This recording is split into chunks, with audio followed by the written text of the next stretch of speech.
माता दी दोस्तों, आज की कहानी है छोटी भाभी आपने मेरा मायका लौटा दिया।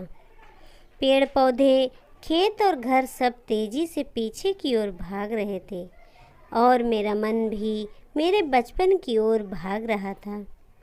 अशोक भैया, मैं और विनीत जैसे प्यार से मैं वीनू कहती अपने माँ बाबूजी के साथ बनारस में रहते थे। बाबूजी पोस्ट ऑफिस में बड़ा बाबू थे। माँ एक घरेलू महिला, पुश्तैनी घर था। हमारा बनारस में कमाई तो ज़्यादा नहीं थी बाबूजी की, लेकिन प्रेम बेहिसाब था। तीनों भाई बहन संग संग खेलते बड़े हो रहे थे। बहुत मेहनत से बाबूजी और माँ ने हम तीनों भाई बहन को पढ़ाया लिखाया था। अशोक भैया की नौकरी बैंक में लग गई। अच्छी नौकरी थी, रिश्ते भी बड़े बड़े घरों से आने लगे। सब देख सुन के रुचा भाभी का परिवार पसंद आ गया सबको। भाभी भी देखने में सुंदर और पढ़ी लिखी थी। जल्दी शादी हो गई। मायका समृद्ध था। भाभी का खूब दहेज मिला था। साथ में भाभी का सामान भी एक से बढ़कर एक था।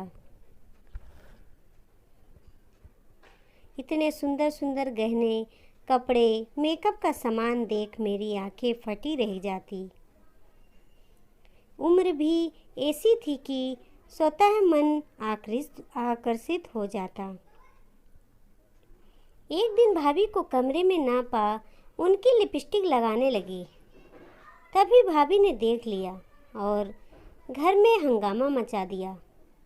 खबरदार जो मेरे सामान को हाथ भी लगाया। कभी देखा भी है ऐसी ब्रांडेड मेकअप के सामान को?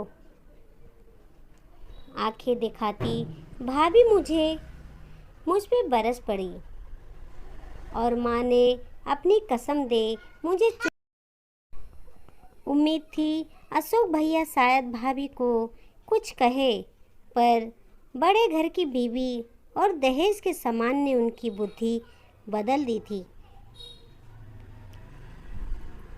वो भी आए और मुझे ही डांट कर चले गए और अपमानित होकर भी मैं चुप लगाकर बैठी रही। घर में आने वाले समय को शायद बाबूजी ने भांप लिया था और जल्दी मेरी शादी नवीन से हो गई। ससुराल ऐसा मिला जहाँ पहले से ही मेरे सासू माँ ने हर रंग हर ब्रांड के मेकअप और कपड़ों से मेरा कमरा सजा दिया था। इधर मैं विदा हुई और साल लगते लगते माँ बाबूजी भी एक एक कर चले गए। अशोक भैया तो भाभी के पल्लू से पहले ही बंध गए थे और भाभी ने भी मुझसे कोई संबंध रखना उचित नहीं समझा।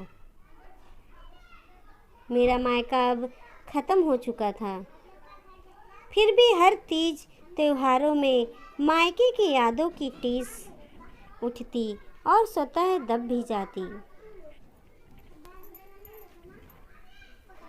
कुछ सालों बाद वीनू की नौकरी भी लग गई और अपने साथ काम करने वाली एक लड़की से उसने कोर्ट मैरिज भी कर लिया। करता भी क्या, कोई बड़ा था भी नहीं जो उसे घोड़ी चढ़ाता। एक झटके से ट्रेन रुकी, खिड़की से झांक कर देखा तो वीनू नज़र ही आ रहा था। दिल घबरा उठा। दिल्ली जैसे शहर में वीनू नहीं आया लेने तो क्या करूँगी। मैं भी सोच ही रही थी कि आवाज़ आई। दीदी पलट के देखा तो वीनू था, मेरा भाई। कितना बड़ा हो गया रे तू, वीनू कहे गले लग गए। हम दोनों भाई बहन आंखें आंसुओं में डूबे गई हम दोनों की। चलो दीदी, सामान उठा, हम घर की ओर चल दिए। दरवाज़ा रितु ने खोला मेरे वीनू की पत्नी गुलाबी सूट, बड़ी बड़ी आंखें और मुस्कुराता चेहरा झट से मेरे पैर छू गले लग गई, जैसे बरसों से जानती हो। मैंने वीनू को देखा तो वो भी मुस्कुरा रहा था। सफ़र कैसा था दीदी? बढ़िया था। ऋतु, कोई परेशानी नहीं हुई? मैंने कहा। नहा धोकर आई तो खाना तैयार था। देखो दीदी, सब कुछ तुम्हारी पसंद का बना है। आज ये देखो, दही बड़े भी हैं, बनाए हैं ऋतु ने। याद है माँ बनाया करती थी और आप चुपके चुपके कितना खा जाती थी। उत्साह से वीनू बोलता जा रहा था।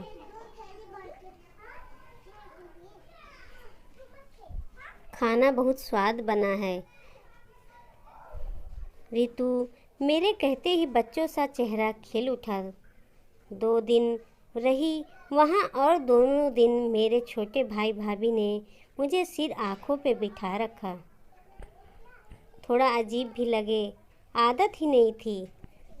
मायके के ठाट और मायके के लाड लगवाने की। वापस आने वाले दिन ऋतु सुंदर सी साड़ी, बिंदी, सिंदूर और एक लिफाफा लेकर आई। ये भी रख लीजिए दीदी।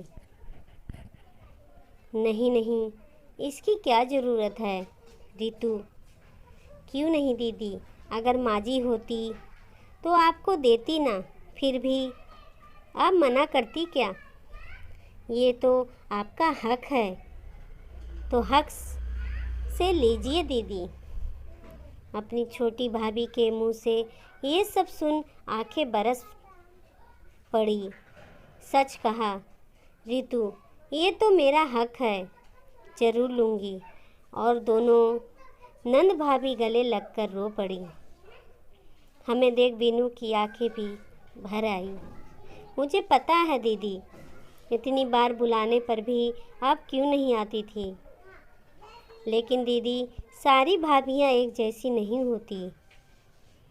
आपका मायका हमेशा बना रहेगा, ये मेरा वादा है। अपने भाई भाभी को ढेरों आशीर्वाद और प्यार दे। मैं आ गई वापस अपने ससुराल।